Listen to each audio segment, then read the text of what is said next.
ನಮಸ್ತೆ, ನನ್ನ ಹೆಸರು ಆದ್ಯ. ನಾನು 4ನೇ ತರಗತಿಯಲ್ಲಿ ಓದುತ್ತಿದ್ದೇನೆ.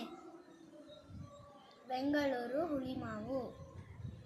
ಮುದಾಕರಾಕ್ತಂ ಮೋದಕಂ ಸದಾ ವಿಮುಕ್ತಿ ಸಾಧಕಂ ಕಲಾಧರಾವತಂ ಸಕಂ ವಿಲಾಸಿ ಲೋಕರಕ್ಷಕಂ ಅನಾಯಕೈಕನಾಯಕಂ ವಿನಾಶಿತೇವ ದೈತ್ಯಕಂ ನತಾಶುಭಾಶುನಾಶಕಂ ನಮಾಮಿ ತಂ ವಿನಾಯಕಂ ನತೇತರಾತಿಭೀಕರಂ ನವೋದಿತಾರ್ಕಭಾಸ್ವರಂ ನಮಃ ಸುರಾರಿ ನಿರ್ಜರಂ ನತಾದಿಕಾಪದುರ್ಧರಂ ಸುರೇಶ್ವರಂ ನಿಧೀಶ್ವರಂ ಗಜೇಶ್ವರಂ ಗಣೇಶ್ವರಂ ಮಹೇಶ್ವರಂ ತಮಾಶ್ರಯೇ ಪರಾತ್ಪರಂ ನಿರಂತರಂ ಸಮಸ್ತಲೋಕಶಂಕರಂ ನಿರಸ್ತದೈತ್ಯಕುಂಜರಂ ಧರೆ ಧರೋಧರಂ ವರಂ ವರೇ ಭವಕ್ಷಮಕ್ಷರಂ ಕೃಪಾಕರಂ ಕ್ಷಮಾಕರಂ ಮುದಾಕರಂ ಯಶಸ್ಕರಂ ಮನಸ್ಕರಂ ನಮಸ್ಕೃತ ನಮಸ್ಕರೋಮಿ ಭಾಸ್ವರಂ ಅಕಿಂಚನಾರ್ತಿಮಾರ್ಜನಂ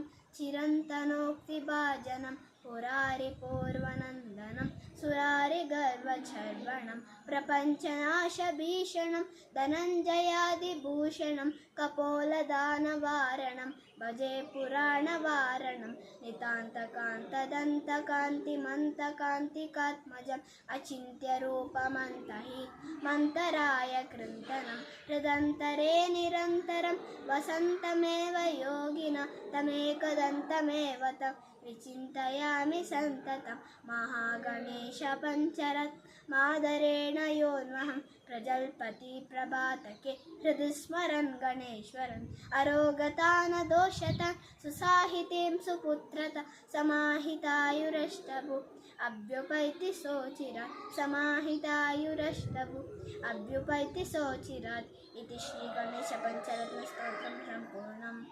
ಧನ್ಯವಾದಗಳು.